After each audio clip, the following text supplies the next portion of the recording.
অজিত মাহাতোর নেতৃত্বে ডুড়কু কত সালে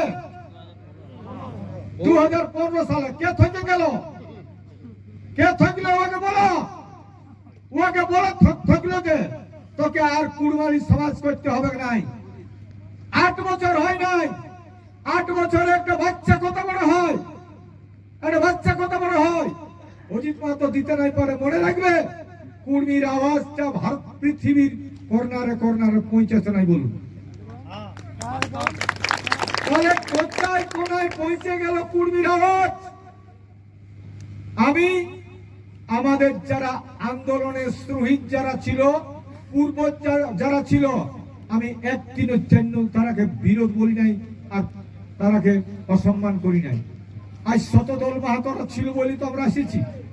বলুন, আমার দাদু ছিল মুখ্যু, তার দাদু কি ছিল, ওরা মুখ্যু, তার ছেলে আমরা আজকে বিয়ে পাস হয়েছে।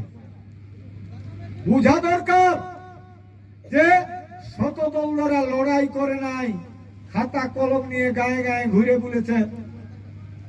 আন্দোলনটাকে তো জিয়ায় রেখেছিল। আজ আমরা রেল টেকা করলি, ডর টেকা করলি, জিগিড়ি জিটাই গেলি রেল নিয়ে দিল্লি মাহুর ডোরে, এদিকে 100টা হড়গম দিয়ে গেলি রাইটার্স অভিযানে। এতগুলো আন্দোলন করেছি, কোন আন্দোলন ব্যর্থ হয় নাই। মনে রাখবেন, তাদের প্রতিধ্বনির আওয়াজ মানুষের কাছে আছে, মানুষের কাছে আছে। আমি বলে যাচ্ছি এইটাই, আগামী দিনে 8, 9, 10 মার্চে যে খদি নদী হবে, যে মেহনা মেহনি হবে, যে গল্প হবে, যে আমাদের সিদ্ধান্তটা হবে, সেই সিদ্ধান্তটা হবে সবাই বড়। সেখানে অজিত মাহাতো বড় বলি নাই আমি, সবাই বড় হবে সেইটাই সিদ্ধান্তটা। আর সিদ্ধান্তটা আমরা সবাই সৈনিক হিসাবে গ্রহণ করব, আর তারপরে ঘর যাব। আর কি করতে হবে সেই দিনে ঠিক হবে। একটা ছেলে বলেছে যে আমরা আগামী নির্বাচনে কি করব।